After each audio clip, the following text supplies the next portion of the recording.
Books of knowledge, the Vedas, lived in the body of Brahmaji, the creator of this world. Brahmaji had warned the Vedas, "Stay within my body, or Haigriva, the horse-headed demon, will eat you." One day, when Brahmaji was fast asleep, the Vedas slipped out of his mouth to play. Haigriva could not wish for a better chance to steal the Vedas. Haigriva tempted the Vedas to follow him far, far away. He swallowed the Vedas and entered the ocean to hide himself.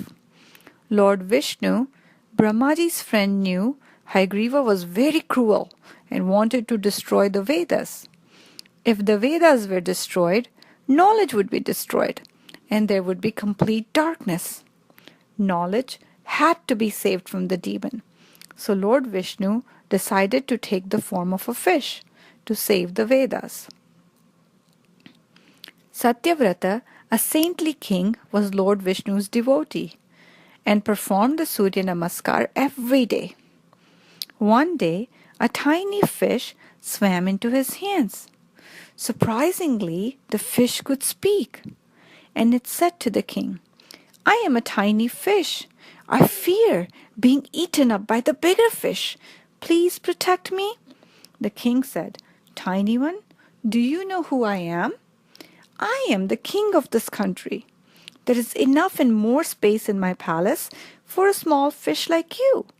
I shall protect you." The king took the fish to his palace and placed it in a small bowl. To the king's surprise, the fish grew to the size of the bowl. The fish said, "Kind king, do you have a bigger place for a tiny creature like me?"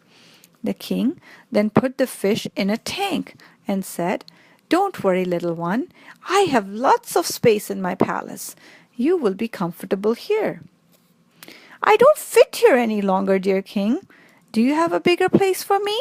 said the fish, who was growing bigger and bigger. "This is getting mysterious.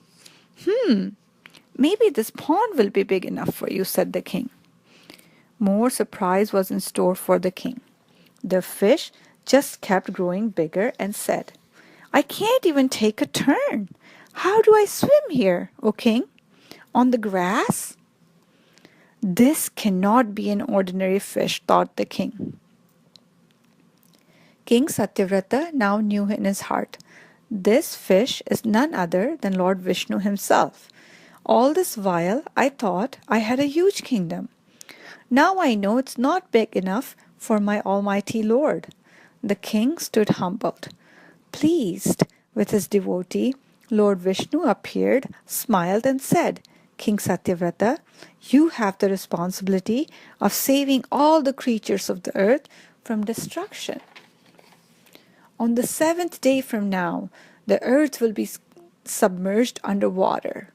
I will send you a boat in which you, along with the Saptarishis, seeds, plants and animals will travel to safety. I will come back to you as Matsya with Vasuki the cobra, which you can use as a rope to tie your boat to my horns." On the 7th day, the waves began to rise up to the sky and swept away everything on the earth. Satyavrata was ready with pairs of each species and got into the boat with them. The boat began to float over the water safely. He tied Vasuki as a rope to the horns of Matsya. At some distance, Satyavrata saw Matsya attack Haigriva. A fierce battle was fought between the two, in which Haigriva was killed. When the storm was over, the boat came to shore. The king landed safely on the shore with all his belongings. He thanked the Lord for protecting him. Thus, the Vedas were rescued, knowledge saved from the evil, the world protected from darkness.